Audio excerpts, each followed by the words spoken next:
You know, in my 65 years, I've learned to do a thing or two, and a lot of it was due to my father.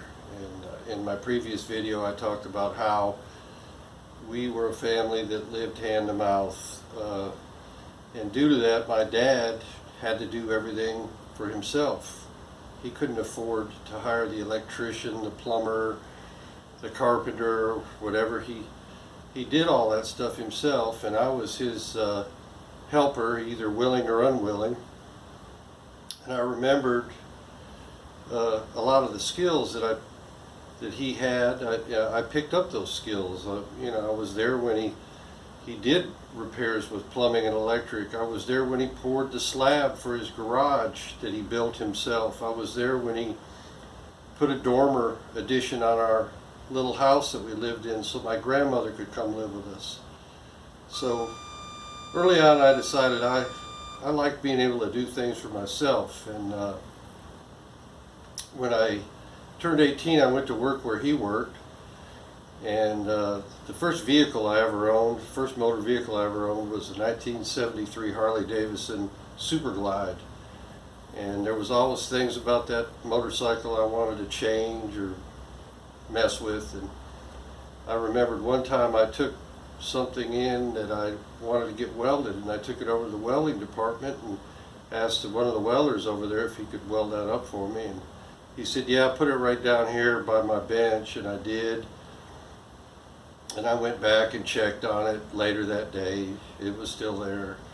And then a day passed, and then 2, and then 3, and then a week.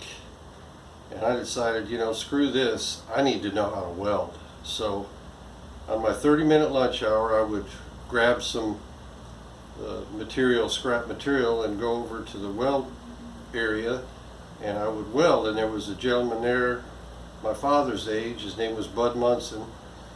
And he guided me through the process of learning how to weld different materials: aluminum, magnesium, stainless steel. Not too much steel, but if you can weld stainless, you can weld steel. But you know, I think that's a dying thing in America, and it's sad. You know, we don't hardly manufacture anything anymore, and I'm pretty sure that most millennials don't really care to acquire skills. They just want to whip out their credit card and pay to have it done. But that brings me to one. It was either Christmas Eve or Christmas Day when I had a plumbing leak at home, and I was able to locate it, get the water shut off, and go to the shop, gather up some tools, come back, and sweat solder it closed so we could have water until after the holidays, and then I'd take the time to fix it properly. But you know, it's all about being self-sufficient, and I sure don't want to be a man who's at the mercy of another man who's about to hand me a bill that I know I'm not even going to like. So with that, I'll close. Stay tuned for another video as soon as I get time to make one. Peace.